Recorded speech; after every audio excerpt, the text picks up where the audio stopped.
My name is Dena Sherry. I have a daughter with dystonia. She also has cerebral palsy. My name is Rebecca Sharp, and I'm affiliated with the foundation. My father was diagnosed with dystonia almost 5 years ago, and I decided to get involved at that point. Well, when I decided to run my first marathon, which is a crazy thing to do, to run a marathon, I decided that I was going to make a little more sense and give back to the dystonia community. And besides the fundraising, just the awareness in the community. And actually, when I ran that first marathon, Dystance4Dystonia didn't exist. I just took it upon myself and did it. Wrote a letter, sent it out, and the blessings started coming in, and took it from there.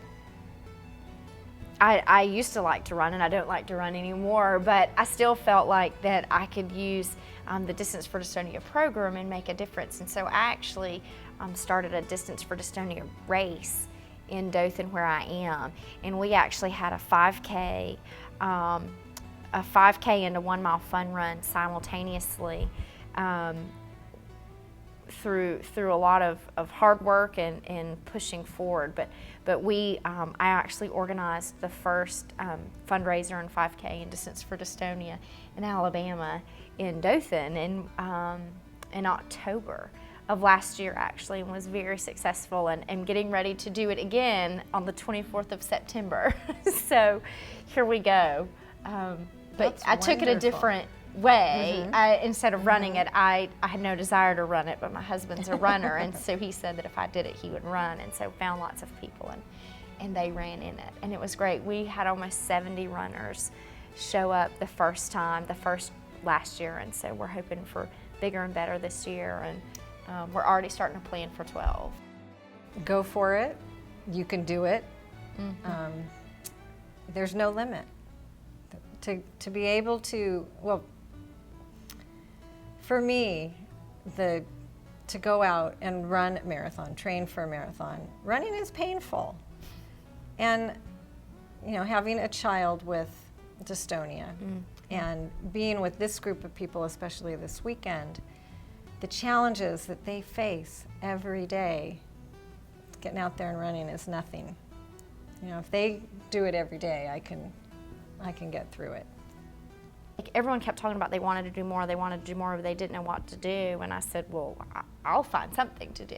We'll find something to do. And so I got online, of course, and found it and started it. And absolutely, the community just showed up. It was really neat because we had some farmer reps and people there, and we were able to not only did we have really big signs posted everywhere about what dystonia was, and the conversation got started among about 100 people, but there were also some pharma reps in our group had a table, and they were able to educate people and hand out brochures and hand out bookmarks and tell people what it is, and just share a story. And just share a story and just educate one more person on what it was. And so the response in that was really more, people just come to run. They give you $20. They run their timed race because they're keeping up with their times for whatever reason, prepping for a marathon or whatever. Gotta have that PR. Yeah, you gotta have it. But if you have, for a brief second while they're standing in line to fill out their registration forms, we had these signs posted up that had these just really dramatic statistics about dystonia and about what it was. And it just created that aha moment, and you could see them standing there, and they would read this poster that had this just random fact on it, and like it being one of the top 3 neurological disorders in the nation, and they would read it and they would go, did you know that? Whoever was standing next to him, and it would start this dialogue, which then the people at the registration table who had dystonia were able to share for a brief moment about what it was, and so it just spread awareness through the whole thing. It was really cool at how it happened.